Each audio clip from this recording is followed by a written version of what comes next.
You're listening to the Intuitive Souls podcast. I am your host, Erica Russo, and this podcast is designed to educate, inspire, and enlighten. Let's wake up together.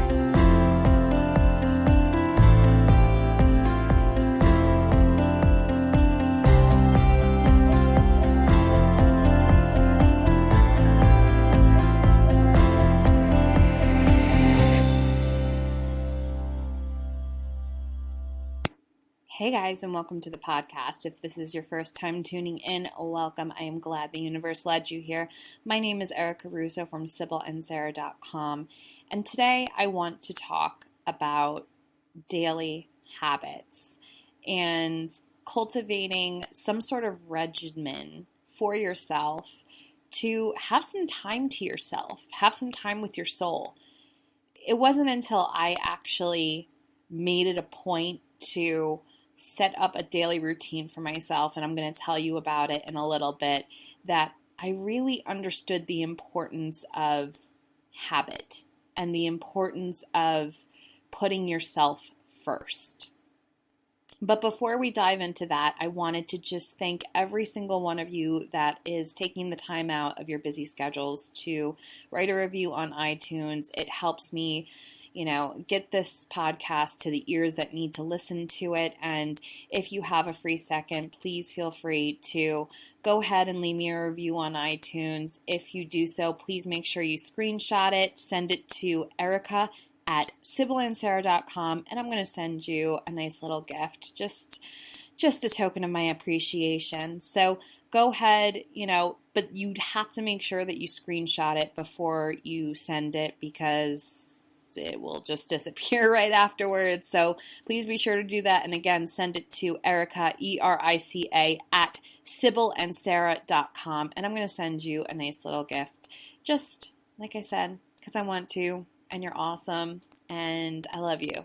So today I really wanted to talk about the importance of setting up habits or, a ritual for yourself, and why I am just so strict about it for myself, right? So if you don't know me, if you do know me, you know that I am a mother of two boys. They are 7 and 4.5 now. Jeez. And my life for a large portion of it was basically, waking up when they woke up and, dragging my ass after I put them to sleep, watching, television or whatever it was, and then going to sleep. But I completely have transformed my life, and I have completely learned that I need to put myself first in order to give 100% of myself to anybody else. So I know the importance of a daily routine, a daily regimen. And I'm not talking about brushing your teeth, having your cup of coffee, stopping at Starbucks, whatever that is. That's all fine and dandy. But I'm saying waking up early or not turning on reality TV at 8 o'clock at night and doing something that's going to better yourself instead. So my daily routine starts at 5 o'clock in the morning. And I am shocked that I am sitting here telling you this, because for the life of me, if you asked me 3 years ago, or 3 years ago, what time I wake up, I would be crawling out of bed at 7 a.m. Now I make it a point to wake up and have my time with my soul, with my coffee, with all that good stuff, because it sets my day up for success. And if you do your research, a lot of successful people wake up early. The Rock is in the gym by 4 a.m. I mean, that's crazy, but you ain't seeing me at the gym at 4 a.m., but you go, boy. You go, boy. Who else? I mean, there are CEOs that are waking up at the ass crack of dawn. Oprah wakes up by 6 a.m. Michelle Obama wakes up by 6 a.m. It is so you don't understand like waking up and having that time to just kind of cultivate a nice energy for the day if you don't do it. For me, when I wake up at 5 a.m., I spend about 20 minutes meditating. And then I'll go ahead and get myself a cup of coffee. I will pull a tarot and an oracle card for myself for the day as I'm sipping my coffee. And then I do my gratitude. And then I do my mindset work. And then I have a full probably hour and a half to myself to just be by myself, to really just enjoy my alone time. And then in the evening, I don't really watch that much TV. Like, actually, I don't watch TV really at all. I'm either, by the time my house is, winding down, I'm just kind of in my bed. I read at least a half hour of a personal development book or a spirituality book. And then if I'm feeling up to it, I will read my guilty pleasure is a good Colleen Hoover novel. I'll go ahead and read that, and I'll do my gratitude for the day, and that's really it. I think it's really important to wake up with gratitude and go to sleep with gratitude. And then, whatever happened during the day, kind of, good, bad, ugly, or indifferent, just kind of doesn't matter, because you're going to sleep feeling gratitude, and then you're waking up with gratitude. So whatever fight that whatever fight that occurred during the day, whatever bullshit that happened, it doesn't matter, because at the end of the day, you're grateful for what you have. So, I really think that everyone should do this. Of course, I know life gets in the way, people are busy and all of that. And being a busy mom myself, if you are a mom of young children or children in general, I get it. I'm with you. There's not enough hours in the day. But here's the secret, okay? You're never going to find the time. You will never find the time to meditate. You will never find the time for self-care or self-love or journaling or having time to yourself. You have to make the time, okay? I repeat, you're never going to find the time, sweetheart. You have to make the time. And if it's important to you, you're going to find the time. So go ahead, if the morning ain't your thing, hey girl, that's fine. If the night ain't your thing, that's fine too. But find a pocket in your day to just be. Find a pocket. It can be as little as 15 minutes to go hide in the closet and meditate, or take some breathing techniques, or journal, or do whatever it is that's going to make you remember that you are you first, and you are not, we all are, we're all slaves to our children, kinda, and we need to remember, okay, this is more kind of like a mom kind of speech right now. You need to remember that you were you before you were a mom. You need to remember that you were you before you were a wife, a homeowner, and all of that stuff. I see it so many times, and it happened with me too, where it's like you lose your identity when you become a mother. You lose who you were, your quirks and everything, because mom is just the only label that you are wearing these days. And it can get sad, and it can get frustrating, and it can just feel like you have no purpose but to wipe asses and, give goldfish away. And that is not the case, okay? It is a season. It is not your whole life, all right? Having young children is really, really tough, okay? Especially when you are a stay-at-home parent.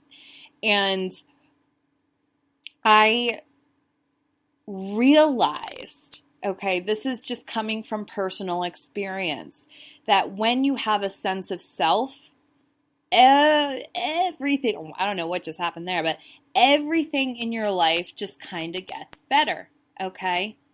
Everything in your life, because you know who you are. You know your soul. You know who you are. And isn't that what we all want, is to know thyself? So, I tell you this because I get it. I get it. If you are a mom and you are just feeling frustrated, you're forgetting who you are, you don't have hobbies, you just don't even know how to even function, rather than just, being a mom. Put yourself first, okay? You have to be a little bit selfish. You have to take a stand for yourself. You cannot pour from an empty glass, okay? When you are overworked, when you are not feeling your best self, when you are not putting yourself first, you're only giving what you can to your family, okay?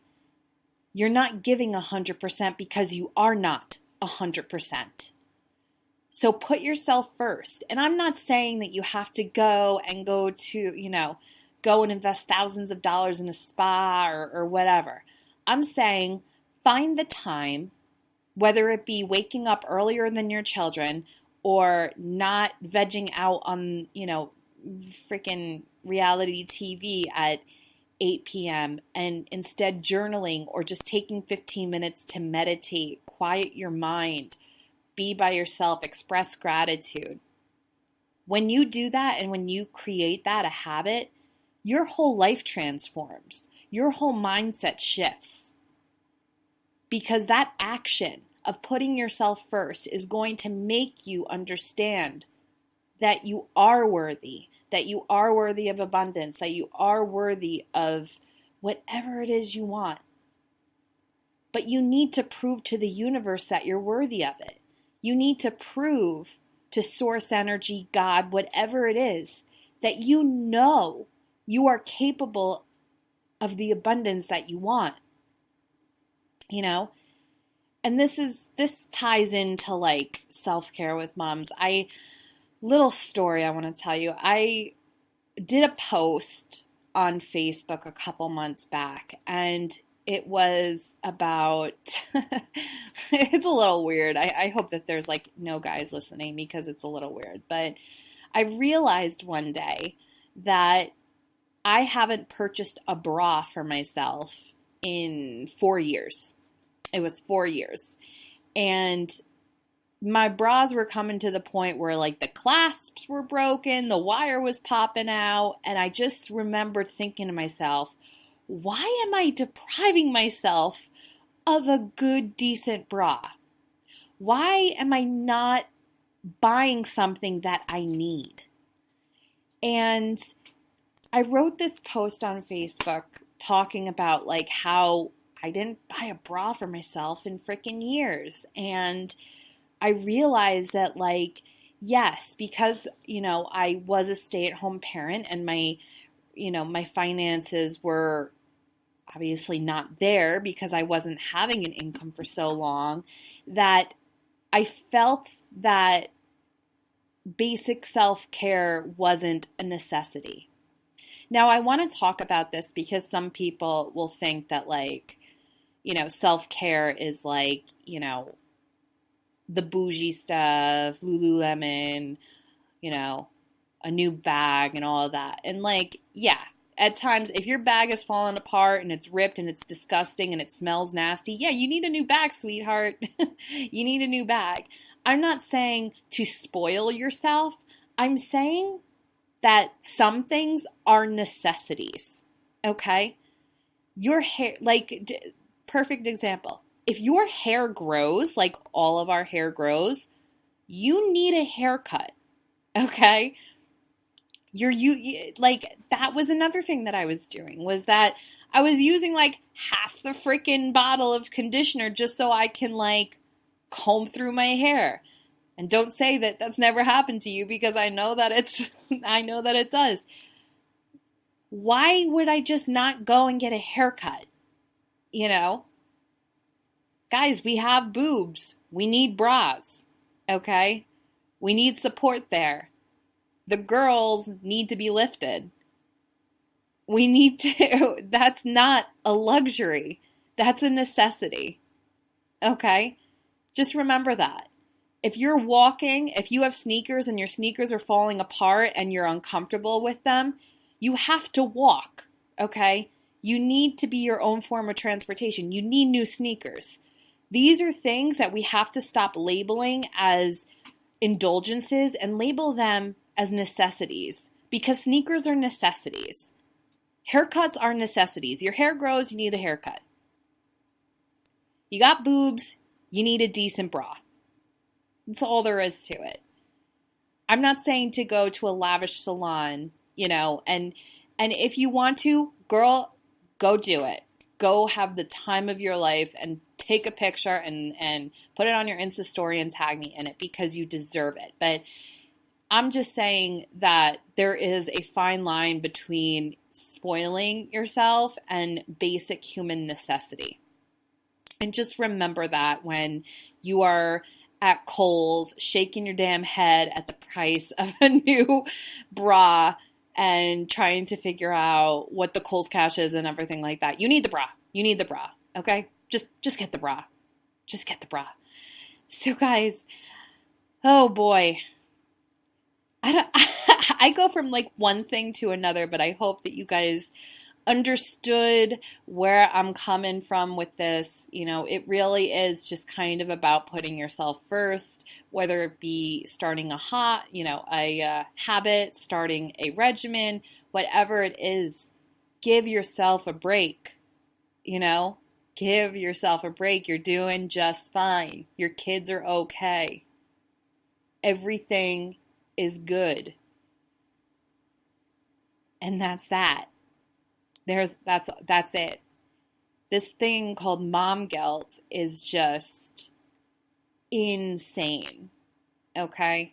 It is just kind of taken over, I feel like. And I see so many women have mom guilt for things that I'm just like surprised that you would find guilt over. And it's just like an epidemic now.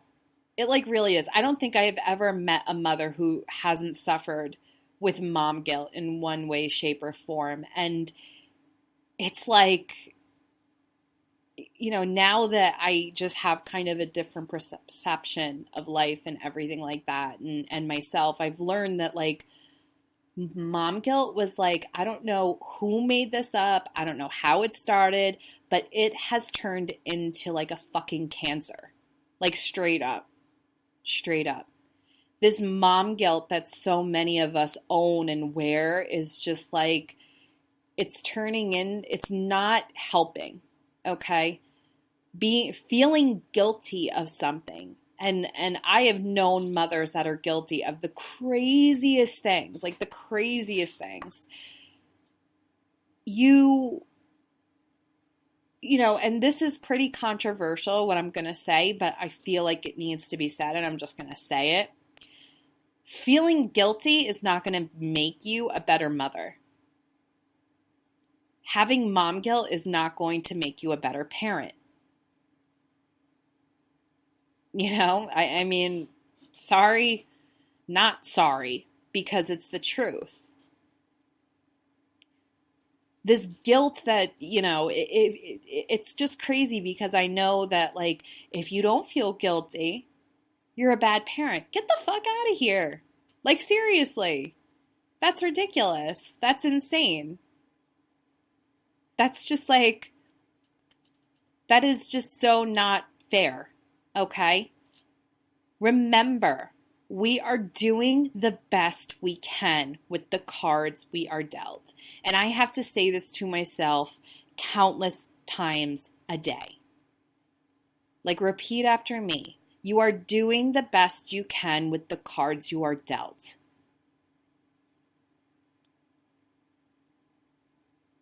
And when that mom guilt comes up, because that's ego, okay, just remember that. So name that, name your ego, and when that creeps up on you, what I want you to say is I am doing the best I can with the cards I am dealt.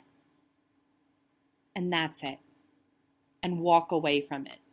Do not allow mom guilt or whatever it is take over you. You don't deserve it.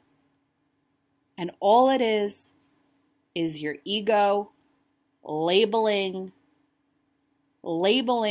guilt and trying to trick you into making you think that you're not a good enough parent. You are a fucking amazing parent. Okay?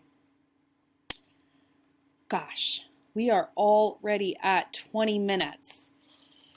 Oh boy. This one was a doozy. All right, guys. That's what I have to say about that. And yeah, I'll see you next week.